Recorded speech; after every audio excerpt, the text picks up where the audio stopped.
Hey, welcome back. How you're doing? Hope you're all well. Today we're actually going to get on with fitting the wiring for the B2B charger. It should be pretty simple. We bought it as a kit, so we've got everything we need. It's all come pre-made and everything like that. We just got to basically wire it up. Unfortunately, with the Iveco dailies, the battery's still in the engine bay. Whereas if you've got like a Citroen relay or something, it's when we fitted Rob's B2B, his battery is actually inside the cab, which makes it so much easier because you haven't got to like cut any holes or anything through the bulkhead, the engine bulkhead that is, to obviously get the cable through. But luckily, with our van, because it had the beacons on the roof that caused us loads of trouble, we thought it caused loads of trouble, there's already been put like 2 holes through. We just had to make them a bit bigger. So if I quickly show you what we've done. So we've got 2 down there. We've got the positive and negative, you can clearly see red and black. Obviously they're coming through to the battery here. And that's where them holes were already was. And you can already see there's like a couple more holes there that people have put in. So we've just extended 2 of them and then fed them through. Then if you come around the van this way, they're in here. And what I'm going to do, I'm going to feed them around this plastic cover under the footwell there, and then up behind the seat, up into the roof area, and then come out just above here, and then run it up into the roof all the way around, and then down over there to where our batteries will be. So that's the plan. Just need to get on with it.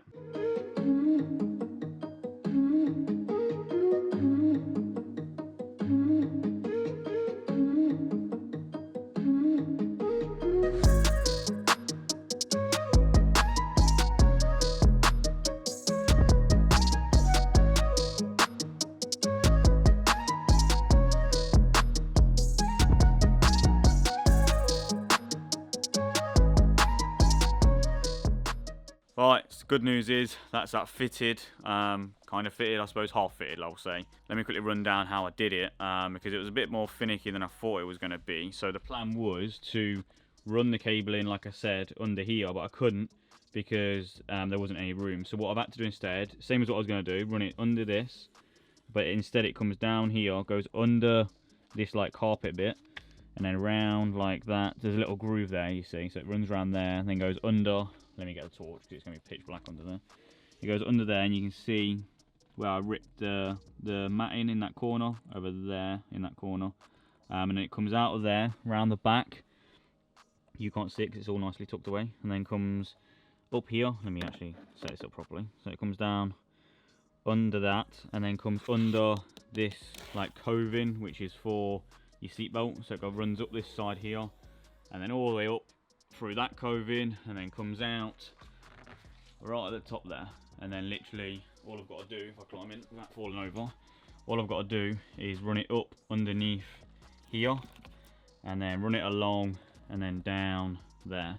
And then we're going to get on with this side. So we're going to go inside now and have a cup of tea, and then we're going to get on with cladding that side. So by the end of tonight, that cabling will be in position, and that side will be fully clad.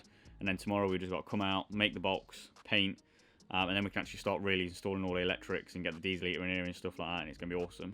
But first, let's go and have a cup of tea. When we wake, hear the birds and see the sun. Side by side, our fears are done. Oh, the good times just begun. Alright, so last time we spoke to you, we hadn't done that much. As you can see, we've done quite a lot now. So first off, we've ran the cabling for the split charge, or for B2B. That comes down and goes down and then comes out that hole that I said there was going to come out down there. And as you can see as well, we've wooden slatted or cladded this side, the bed beams in, and we've actually cut 2 of the like cross members for the bed just to make sure that it's all level. And on the back we're leaning 0.4 degrees that way, and on the front we're leaning 0.1 I think, or 0.2 that way as well. So I'm more than happy with that. But it's really coming together now. You look at it and you think, Jesus. All of a sudden it's just boom and it's come together.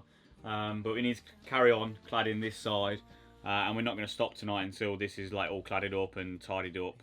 Maybe not tidy up above where Tav was standing there right there, but hopefully get this side all tidied up, and then we'll call it a night. But yeah, really happy with it so far, and it looks awesome. And to be fair, the bed looks massive. Like when we was measuring it was like 4 foot for 2 people. Is that wide enough? It was wide enough in the VW, but obviously that was still a little bit squishy, and that was like 3.5 foot, I think, something like that. So yeah, this looks more than big enough, and There's loads of storage space underneath. Obviously Rocky's bed's going to be there and stuff, so that's going to take up a bit of room. But yeah, even like the chair's going to be from here. The chair's going to come pretty much all the way out to here. That's huge. That's like, we could pretty much both sit on one chair, and there's going to be another one on this side as well, going from here to like basically this row of screws. So that's going to be some big benches. Yeah, I'm buzzing now. It's kind of got me all feeling good, and it's all been worth it, and we're getting there, and we're actually making some good progress, it feels like anyway. So I'm going to crack back on and then finish off this side.